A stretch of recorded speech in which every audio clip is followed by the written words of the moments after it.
പൗലോസ് ഫിലമോൻ എഴുതിയ ലേഖനം. ആമുഖം. പൗലോസിന്റെ ലേഖനങ്ങളിൽ ഏറ്റവും ചെറിയ ലേഖനം എന്നറിയപ്പെടുന്ന രചനയാണ് ഫിലമോൻ എഴുതിയ ലേഖനം.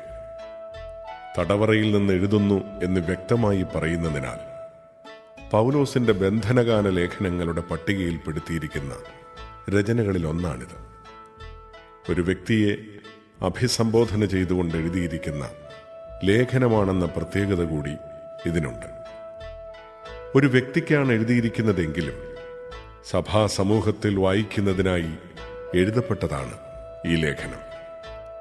പ്രിയപ്പെട്ട സഹപ്രവർത്തകൻ ഫിലമോനെ, നിനക്കും നിന്റെ ഭവനത്തിലെ സഭയ്ക്കും എന്ന പരാമർശം യേശുക്രിസ്തുവിന്റെ സുവിശേഷം അറിയിക്കുന്നതിന്റെ ഭാഗമായി ഏറെ സഹിക്കേണ്ടി വന്ന ഒരാൾ ഒരു ഭവന സഭയുടെ തലവനിലൂടെ ആ സഭയ്ക്കെഴുതുന്ന കത്താണിത് എന്നത്രേ സൂചിപ്പിക്കുന്നത്.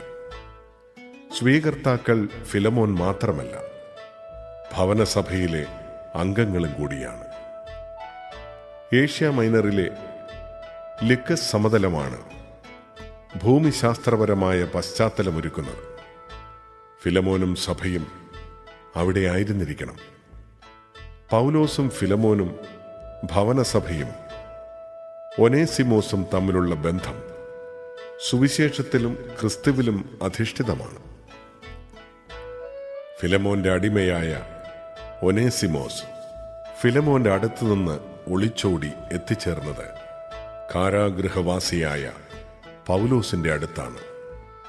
പൗലോസ് ഒനേസിമോസിനെ മാനസാന്തരപ്പെടുത്തി. എന്നാൽ അദ്ദേഹം അവനെ ഫിലമോന്റെ അടുത്തേക്ക് തിരിച്ചയക്കുന്ന അവസരത്തിൽ ഫിലമോൻ എഴുതുന്ന കത്താണിത്. തന്റെ സുവിശേഷവൽക്കരണ പ്രവർത്തനത്തിൽ ഒനേസിമോസിനെ പ്രയോജനപ്പെടുത്താൻ ആഗ്രഹിച്ചെങ്കിലും അവനെ ഫിലമോന്റെ അടുത്തേക്ക് തിരിച്ചയക്കുകയാണ്.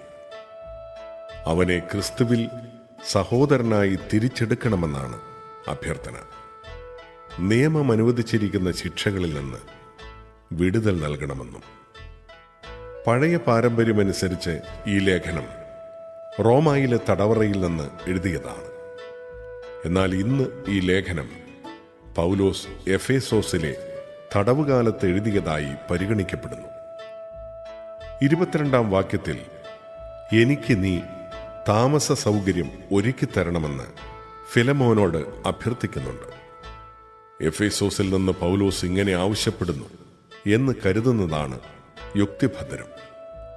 ഒറ്റ നോട്ടത്തിൽ അടിമത്തത്തെക്കുറിച്ചാണ് പ്രതിപാദിക്കുന്നതെന്ന് തോന്നാം.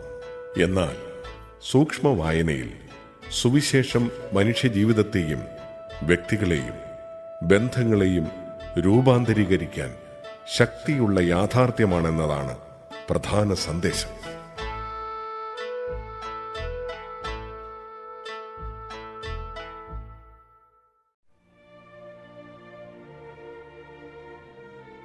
യേശുക്രിസ്തുവിനെ പ്രതി തടവുകാരനായ പൗലോസും സഹോദരൻ തിമോത്തിയോസും കൂടെ ഞങ്ങളുടെ പ്രിയപ്പെട്ട സഹപ്രവർത്തകൻ ഫിലെമോനെ, നിനക്കും നിന്റെ ഭവനത്തിലെ സഭയ്ക്കും സഹോദരി ആഫിയായ്ക്കും ഞങ്ങളുടെ സഹയോദ്ധാവ് ആർക്കിപ്പൂസിനും എഴുതുന്നത് നമ്മുടെ പിതാവായ ദൈവത്തിൽ നിന്നും കർത്താവായ യേശുക്രിസ്തുവിൽ നിന്നും നിങ്ങൾക്ക് കൃപയും സമാധാനവും. ഞാൻ എൻ്റെ പ്രാർത്ഥനകളിൽ നിന്നെ അനുസ്മരിക്കുമ്പോഴെല്ലാം ദൈവത്തിന് നന്ദി പറയുന്നു. എന്തെന്നാൽ കർത്താവായ യേശുക്രിസ്തുവിനോടും എല്ലാ വിശുദ്ധരോടും നിനക്കുള്ള സ്നേഹത്തെയും വിശ്വാസത്തെയും കുറിച്ച് ഞാൻ കേൾക്കുന്നുണ്ട്. ക്രിസ്തുവിലുള്ള ഐക്യം മൂലം സകല നന്മകളെയും കുറിച്ച് നമുക്ക് ലഭിക്കുന്ന അറിവ് ആഴമേറിയതാക്കാൻ വിശ്വാസത്തിലുള്ള നിന്റെ ഭാഗഭാഗിത്വം സഹായകമാകട്ടെ എന്ന് ഞാൻ പ്രാർത്ഥിക്കുന്നു. സഹോദര, നിന്റെ സ്നേഹത്തിൽ നിന്നും വളരെയേറെ ആശ്വാസവും സന്തോഷവും എനിക്ക് ലഭിച്ചു. എന്തെന്നാൽ നീ വഴി വിശുദ്ധർ ഉന്മേഷഭരിതരായി. ഉചിതമായത് ചെയ്യാൻ നിന്നോട് ആജ്ഞാപിക്കാനുള്ള തന്റെ ഇടം ക്രിസ്തുവിൽ എനിക്കുണ്ടെങ്കിലും സ്നേഹം മൂലം നിന്നോട് അപേക്ഷിക്കാനാണ് ഞാൻ ഇഷ്ടപ്പെടുന്നത്.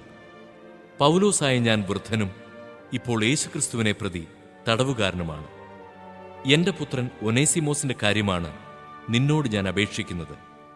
എന്റെ കാരാഗൃഹവാസകാലത്ത് ഞാൻ അവന് പിതാവായി. മുമ്പ് അവൻ നിനക്ക് പ്രയോജനരഹിതനായിരുന്നു. ഇപ്പോഴാകട്ടെ അവൻ നിനക്കും എനിക്കും പ്രയോജനമുള്ളവനാണ്. അവനെ നിന്റെ അടുത്തേക്ക് ഞാൻ തിരിച്ചയക്കുന്നു. എന്റെ ഹൃദയം തന്നെയാണ് ഞാൻ അയക്കുന്നത്. സുവിശേഷത്തെ പ്രതിയുള്ള എന്റെ ബന്ധിതാവസ്ഥയിൽ നിനക്ക് വേണ്ടി എന്നെ ശുശ്രൂഷിക്കാൻ ഞാൻ അവനെ സന്തോഷപൂർവ്വം എന്നോടൊപ്പം നിർത്തുമായിരുന്നു. നിന്റെ ഔദാര്യം നിർബന്ധത്താലാകാതെ സ്വതന്ത്ര മനസ്സാലാകുന്നതിനാണ് നിന്റെ സമ്മതം കൂടാതെ ഒന്നും ചെയ്യാൻ ഞാൻ ആഗ്രഹിക്കാത്തത്. അല്പകാലത്തേക്ക് അവൻ നിന്നിൽ നിന്ന് വേർപിരിഞ്ഞത് ഒരുപക്ഷെ നിത്യമായി അവനെ നിനക്ക് തിരിച്ചു കിട്ടുന്നതിനായിരിക്കാം. ഇനി ഒരു ദാസനായിട്ടല്ല, അതിലുപരി ലൗകികമായും കർത്താവിലും എനിക്കും അതിലേറെ നിനക്കും പ്രിയപ്പെട്ട ഒരു സഹോദരനായി അവനെ ലഭിച്ചിരിക്കുന്നു. അതുകൊണ്ട് നീ എന്നെ നിന്റെ സഹകാരിയായി പരിഗണിക്കുന്നെങ്കിൽ എന്നെപ്പോലെ അവനെയും സ്വീകരിക്കുക. അവൻ നിന്നോട് എന്തെങ്കിലും തെറ്റു ചെയ്യുകയോ എന്തെങ്കിലും നിനക്ക് തരാനുണ്ടായിരിക്കുകയോ ചെയ്താൽ അതെല്ലാം എന്റെ പേരിൽ കണക്കാക്കിക്കൊള്ളുക. പൗലോസായ ഞാൻ എന്റെ സ്വന്തം കൈകൊണ്ട് തന്നെ എഴുതുന്നു, എല്ലാം ഞാൻ തന്നു വീട്ടിക്കൊള്ളാം. എന്നാൽ നീ തന്നെയും മുഴുവനായി എനിക്ക് കടപ്പെട്ടിരിക്കുന്നു എന്ന കാര്യം ഞാൻ എടുത്തു പറയുന്നില്ല. അതെ സഹോദര, നീ കർത്താവിൽ എനിക്ക് ഈ സഹായം ചെയ്യുക.